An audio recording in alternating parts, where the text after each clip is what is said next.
Hello les gars, on se fait la bise, comme d'hab. Comme d'habitude, ceux qui sont en format audio n'entendront que le bruit de la bise. Aujourd'hui, on se retrouve et comme vous pouvez l'entendre, du coup, le son est même beaucoup plus agréable. Je pouvais pas ne pas refaire d'autres épisodes sans comprendre comment fonctionnait foncièrement le micro. Je vous avoue que j'ai été hyper frustrée quand j'ai fait le montage parce que du coup, je trouvais que l'audio ne s'y prêtait pas du tout.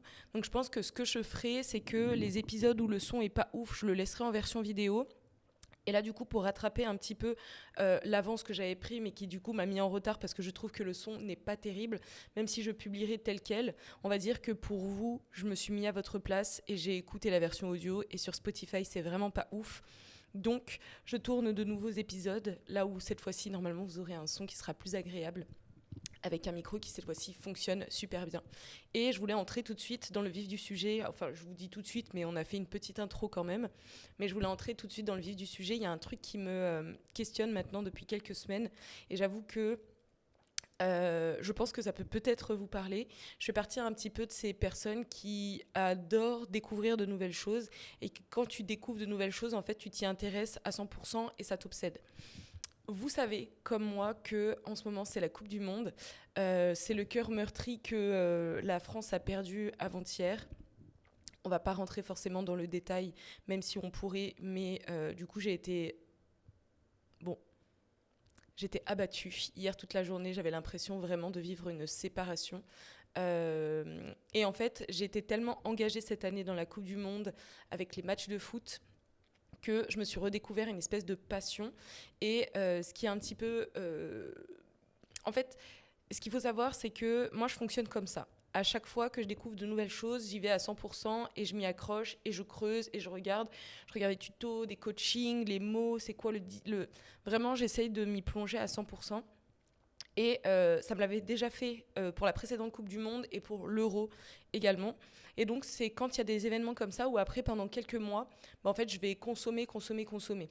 Donc, dans le jargon de certaines personnes, je pourrais être considérée comme une footix. Et d'ailleurs, demain, si j'ouvrais par exemple un compte TikTok où je ne faisais que parler de foot à l'intérieur et que je découvrais en fait encore plus cette discipline, je pense que j'y mettrais ce mot-là footix parce que mine de rien, en fait, le foot, la seule... en fait, je trouve que c'est comme tous les sports d'ailleurs, toujours des trucs où en fait il faut... Les gens ont besoin que tu sois légitime pour te considérer comme véritable fan. Donc moi ce que je trouve beau dans la découverte de nouvelles disciplines, c'est surtout que grâce à des événements comme la Coupe du Monde, comme l'Euro ou le Mercato, enfin, peu importe, tu arrives en fait finalement à découvrir autre chose et donc ça te crée de nouvelles passions. Et moi, ça, j'en suis complètement fan. J'adore quand, par exemple, j'ai une passion et que des amis la découvrent ou que des amis ont des passions et qu'ils me la partagent. Par exemple, j'ai une amie qui est absolument fan de F1 qui m'a partagé sa passion, qui me l'a retransmis. Et aujourd'hui, je ne suis pas pro comme elle parce qu'elle a des années d'expérience à l'intérieur et elle est fan de voitures. Mais du coup, c'est vrai que en découvrant un petit peu cette discipline, moi-même, en fait, après, j'ai mangé, dormi, je faisais que penser à ça. Je ne suis pas à un niveau expert, comme on le disait, parce que ça me nécessite quand même du temps. Mais là où je veux en venir, c'est que, étant donné que je m'intéresse à différentes choses, j'ai tendance par moments à beaucoup m'éparpiller. Aujourd'hui, c'est le foot. Dans 8 mois, ce sera peut-être autre chose. Et en fait, j'ai l'impression qu'on grandit un petit peu dans un monde où tout le monde a besoin de mettre les gens dans des cases et se dire ah mais attends, tu découvres le foot tout juste. Euh, Moi, je suis fan depuis 1000 ans. T'es pas légitime d'aimer. Ce que je trouve un petit peu ridicule, puisque comme je le disais, moi, j'adore partager mes passions et j'adore qu'on me partage les passions. Donc après, c'est peut-être une fausse vision que j'ai et je suis d'ailleurs grave ouverte à échanger avec vous en commentaire à ce propos ou même dans mes DM directement sur Insta.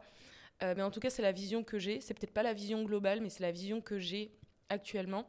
Et c'est vrai que de par ce biais, ça peut freiner sur pas mal de choses. Aujourd'hui, par exemple, dans ce processus où je découvre justement encore plus le foot, j'ai trop envie je vous dis n'importe quoi, ouvrir un compte TikTok et de découvrir le foot avec vous et peut-être aider d'autres personnes à le découvrir et qu'on grandisse ensemble et que vraiment on en parle, qu'on puisse faire des réacts, qu'on puisse comprendre, qu'on puisse s'introduire à cet univers qui pour le coup je trouve incroyable d'un point de vue spectateur parce que d'un point de vue professionnel et joueur, c'est vrai que c'est une autre vision aussi. Il y a pas mal de choses, comme tout métier, qui sont assez difficiles à l'intérieur, pardon.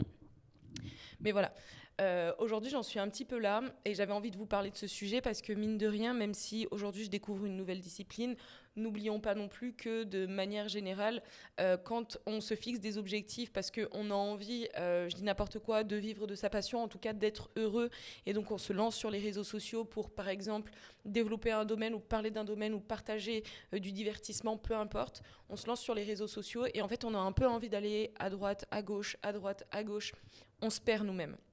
On est bien d'accord. Moi, je suis de cette team où j'ai du mal à faire la même chose pendant 15 ans. Mais en même temps, je sais que c'est primordial de le faire parce que sans cet équilibre et sans cette rigueur, en fait, un coup à gauche, un coup à droite, un coup à gauche, un coup à droite, dans mon contenu, déjà, ça va se ressentir. On ne saura pas trop où est-ce que je vais. Même si ça fait partie de ma discipline, je me suis découverte, en effet, je suis multipotentielle et j'ai envie, j'aime et j'arrive à faire pas mal de choses, mais je ne suis pas pro dans tous les domaines que je fais parce que j'ai tendance à vouloir faire plein de trucs en même temps. Ce qui est une force, mais aussi une faiblesse, parce qu'aujourd'hui, on se sait, quand des personnes se lancent sur les réseaux sociaux, par exemple, et j'ai pu l'étudier depuis de nombreuses années, je pense que la seule chose que j'ai fait en continu ces dernières années, c'est vraiment de développer mes réseaux sociaux. Pour le coup, chercher des idées, m'inspirer de personnes, consommer du contenu, créer du contenu, c'est le truc que j'ai fait le plus longtemps. Ça va faire peut-être maintenant, je sais pas, j'ai ouvert ma chaîne peut-être en 2023, un truc comme ça. Enfin, je dis en 2023 que j'ai ouvert que j'ai lancé ma première. Ah non, plus parce que c'était quand j'étais en France. Aujourd'hui, j'habite à l'île Maurice. Donc, je dirais que ma chaîne, je l'ai peut-être ouverte, je sais pas, en 2018, un truc comme ça. Et j'ai lancé mes premières vidéos peut-être. Aujourd'hui, on est en 2026. C'était 2 ans avant que j'arrive ici. Donc aujourd'hui, ça fait 3 ans que je suis là, donc 5 ans, donc en 2021. Donc depuis 5 ans maintenant que c'est la seule chose que je fais en continu, sinon tout le reste, je change tout le temps. J'ai changé de thématique, j'ai changé de passion, j'ai changé d'appartement, je change tout dans ma vie. J'ai changé de style vestimentaire, j'ai changé de colorimétrie, j'ai changé de coiffure, j'ai changé de façon de m'habiller, j'ai changé de poids, j'ai changé de personnalité. Enfin, je reste foncièrement la même personne, mais disons que j'ai vécu des moments où il y avait des up and down, et c'est ce que je vais appeler des changements de personnalité, parce que du coup, il y a des moments où je suis de manière générale très positive dans la vie, et j'ai tendance à beaucoup relativiser, mais il y a des moments où forcément, en fait, tu as envie d'être plus comme ça, parce que là... faut se le dire aussi, on va pas se mentir, hein, j'ai été très influençable sur une partie de ma life, et donc le fait de voir des personnes sur les réseaux sociaux qui étaient dans cette ambiance esthétique, matcha, des trucs bien carrés et tout, bah pendant plusieurs années, j'ai été une autre personne. Et je me suis rendu compte maintenant, il y a peut-être 8 mois, un truc comme ça, que en fait, je m'étais complètement effacée pendant plusieurs années parce que j'avais envie de me conformer à ce qu'on voyait sur les réseaux sociaux, donc une image très lisse, avec pas de fautes, enfin voilà, avec une rigueur, un cadre, un truc, alors que je suis pas comme ça. J'adore qu'il y ait un cadre, j'en ai besoin pour mon quotidien, mais je suis aussi quelqu'un qui part un peu dans tous les sens, je suis aussi quelqu'un qui adore rigoler, je suis aussi quelqu'un qui adore faire plein de trucs, découvrir plein de trucs, et ça c'est un truc que j'ai arrêté de faire ces dernières années, et que j'ai essayé de retrouver un petit peu dans le contenu, c'est-à-dire en trouvant de nouvelles passions et en les partageant sur les réseaux sociaux. Et donc, je me suis dispersée. Et ce qui fait qu'aujourd'hui, avec ce retour d'expérience, je peux vous donner un conseil bien précis. C'est que n'ayez pas peur d'être qui vous êtes. Oui, vous êtes peut-être multicasquette. Et oui, peut-être que vous avez plusieurs passions. Et oui, peut-être que vous avez plusieurs styles vestimentaires. Peu importe. N'essayez pas déjà dans un premier temps de vous conformer à ce que vous voyez sur les réseaux sociaux. Aujourd'hui, vous voyez une vidéo, peut-être que c'est la première fois que vous me découvrez. Et si c'est le cas, je suis hyper contente et enchantée de faire votre connaissance. On s'est fait la bise tout à l'heure, donc c'est que quelque part maintenant, vous faites partie de la team. Mais c'est surtout que du coup, vous ne savez pas, tous les derniers épisodes, vous ne les avez pas vus. Et vous n'avez pas vu que dans les derniers épisodes, tous les questionnements et toutes les erreurs aussi que j'ai pu faire. Si vous regardez ne serait-ce que l'épisode précédent, à l'époque, la caméra fonctionnait, mais ça a coupé en plein milieu. Il y a des épisodes où la caméra a coupé en plein milieu, que j'avais pas de micro. D'abord, j'ai commencé à filmer, j'avais mes petits écouteurs filaires. Ensuite, je me suis dit, Je vais filmer ici parce que j'ai eu l'opportunité de pouvoir le faire avec un bon matos, sauf que j'avais pas envie de le faire dans de mauvaises conditions, dans des conditions qui étaient avec trop de friction en gros. Et quand j'ai voulu tourner ici, bah du coup le micro fonctionnait pas, donc le son était nul. Enfin,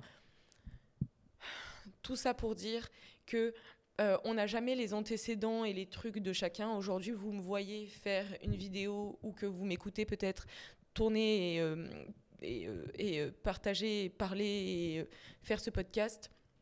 Mais en soi, avant d'arriver dans ce truc où aujourd'hui j'utilise un micro et que ça me fait trop plaisir d'utiliser un micro parce que je me sens un petit peu comme Gabriela Montez dans High School Musical, bah, en dehors de ça, c'est pas la réalité que d'avoir une image très lisse, avec un cadre très parfait, avec une belle vue derrière.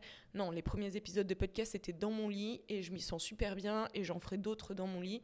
J'achèterai peut-être un autre micro parce que je trouve ça trop bien d'avoir un bon son. Et même moi, quand j'écoute les épisodes de podcast, je vais pas vous mentir, quand le son il est éclaté, je ferme. Et le but, c'est quand même de vous partager quelque chose de qualité, mais de pas se prendre trop la tête. Et aujourd'hui, on se prend trop la tête à se vouloir se mettre dans des cases, à dire il faut que ce soit parfait, il faut que ce soit comme ci, il faut que ce soit comme ça. Mais on s'en fout. La vérité, c'est qu'on s'en fout. Il faut un minimum, bien évidemment. Si le son ou qu'on vous entend pas, bah, si le son est pas ouf et qu'on vous entend pas, bon bah non. Mais encore une fois, vous n'avez pas besoin d'avoir le dernier micro, dernier cri. Je veux dire, moi, mes écouteurs que j'utilise d'habitude, bah, c'est des écouteurs Apple. Je sais même plus combien est-ce que je les ai payés. Je crois que c'est 20 euros, 30 euros peut-être. Je me souviens même plus. C'était en dirham à l'époque quand je les ai pris, parce que c'était à l'aéroport. Mais est-ce que c'est pas ça aussi la beauté de créer du contenu, c'est d'avoir quelque chose de plus authentique, d'avoir des choses où on se prend moins la tête.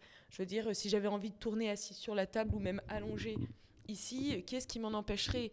En réalité, le plus important, c'est de trouver quelque chose qui vous fait plaisir, de trouver un domaine où vous vous sentez bien. Et après, dans la création de contenu, bah, partagez 80% de votre temps du contenu dans ce truc-là, parce que les gens, il faut qu'ils aient aussi quand ils s'abonnent à vous, ils ont une raison de s'abonner à vous. Après, il faut qu'ils puissent la retrouver. Donc, c'est important, pas de faire comme moi, où tu changes tous les 2 mois. Et du coup, bah, les gens, ils s'abonnent, mais après, ils se désabonnent, pas parce que tu pues, mais parce que ton contenu, il correspond plus forcément à ce pourquoi ils s'étaient abonnés.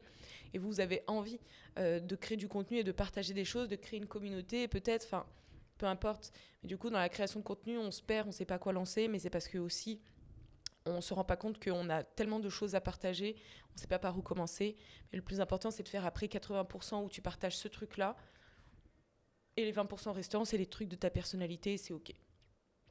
Je vais pas vous mentir, j'ai toujours en tête de développer ce compte TikTok où je parle et que je suis la footix attitude, en mode je découvre le foot encore plus et j'y vais. Après, je sais pas si ça va pas me défocus. Déjà que j'ai du mal à intégrer des trucs dans mon quotidien, ne serait-ce que pour aller manger, par exemple. Donc, aller créer un compte TikTok. Mais en même temps, je me dis, je vais pas me prendre la tête parce que j'ai pas envie d'en faire forcément mon métier. J'ai juste envie qu'on partage des choses. Donc, ça serait vraiment un compte pour découvrir, puisque je passe clairement, de toute façon, en ce moment, mon temps libre à regarder que les trucs sur le foot. Donc, je me dis, tant qu'à faire, venez, on le découvre ensemble. Mais je sais que ça nécessite aussi des moyens particuliers, puisque quand tu vas tourner un TikTok, bon bah voilà, il faut que tu réfléchisses un minimum à ce que tu vas partager, pourquoi est-ce que tu le partages, et du coup j'ai envie de me sortir un peu de ça. Donc probablement, si vous me voyez dans vos pour-toi sur TikTok où je partage du contenu plutôt en mode footix et je découvre le foot, bah écoutez, si c'est une aventure qui vous tente, vous verrez. Si jamais je le fais pas, bah je le fais pas, mais sachez que je serai hyper contente aussi de parler de ces sujets-là avec vous directement en commentaire ou même en DM. Et si vous avez des trucs à m'apprendre, écoutez avec plaisir. Si c'est un truc que vous suivez depuis longtemps, les seuls souvenirs que j'ai moi du foot, c'est mon père qui regardait ça tout le temps à la maison. À chaque fois qu'il y avait un match, le rugby, peu importe, match de foot, match de rugby, il allait les regarder. Enfin, il les regardait à la télé, pardon. Et donc, c'est un peu le lien que j'ai. Et je pense que peut-être il y a une partie de moi aussi qui aime bien regarder ça parce que ça me rappelle ces moments où je voyais mon père regarder ça. Et j'adore. Et encore aujourd'hui, il regarde et il continue de suivre. C'est un vrai supporter. Et donc, Bref, je ne sais plus où est-ce que je voulais en venir en partageant tout ça, mais comme d'habitude, merci d'avoir passé ce temps-là avec moi. C'est toujours un plaisir de vous partager tout ça. C'est pas une fatalité de aimer plusieurs choses, au contraire, c'est une grande qualité. Maintenant, ce qui est important dans la création de contenu, c'est d'avoir une ligne directrice pour que les gens aient une raison de vous suivre. Peu importe laquelle, ce sera toujours une bonne raison. Voilà pour la fin, que j'aime bien d'ailleurs comment ça se termine. Je vous embrasse les gars. Si jamais vous avez... D'ailleurs, je n'ai pas encore créé, parce que le premier épisode de l'épisode de la semaine dernière que j'ai tourné va sortir cette semaine. J'ai créé une communauté gratuite dans laquelle on va s'entraider à créer du contenu. L'idée étant que vous puissiez profiter un petit peu de l'expérience et de l'impulsion que peut apporter un groupe, une communauté, en tout cas des gens qui ont envie de faire la même chose. Je sais que parfois c'est dur de le faire tout seul dans son coin, donc le fait d'être entouré de personnes qui partagent un petit peu aussi ce truc-là, c'est toujours chouette. La communauté, aujourd'hui, je ne vous promets pas qu'elle soit remplie de X ou Y choses. Il y aura sûrement rien à l'intérieur parce que, encore une fois, je ne l'ai même pas encore créé, donc si ça se trouve, vous serez le premier à l'intégrer, et si ça se trouve, vous serez le 10e. À l'intérieur, il n'y a pas de ressources, c'est juste un groupe de personnes qui se construisent ensemble. C'est le nom du podcast après tout, donc on se construit ensemble. Et l'objectif aussi, c'est d'être heureux et de vivre une vie qui nous ressemble. Et donc pour ça, les réseaux sociaux, aujourd'hui, c'est un excellent moyen de le faire. Et donc si vous avez peur, ou en tout cas que vous ne savez pas trop par où commencer, je suis là pour vous aider avec plaisir. J'accompagne des entrepreneurs dans mon quotidien, et quand je les vois se lancer sur les réseaux sociaux, et je vois parfois, quand ils se redécouvrent une nouvelle passion, je me dis, mais il y a tellement de personnes qui pourraient le découvrir aussi en dehors de personnes qui vivent déjà de leur business, que pour moi, ça a coulé un petit peu de source, mais bref. On se retrouve là-bas quoi qu'il arrive. Comme d'habitude, je vous fais un check. Pour ceux qui ne le voient pas, du coup, ce sera un check. Ce sera un check quand même. Allez, bisous.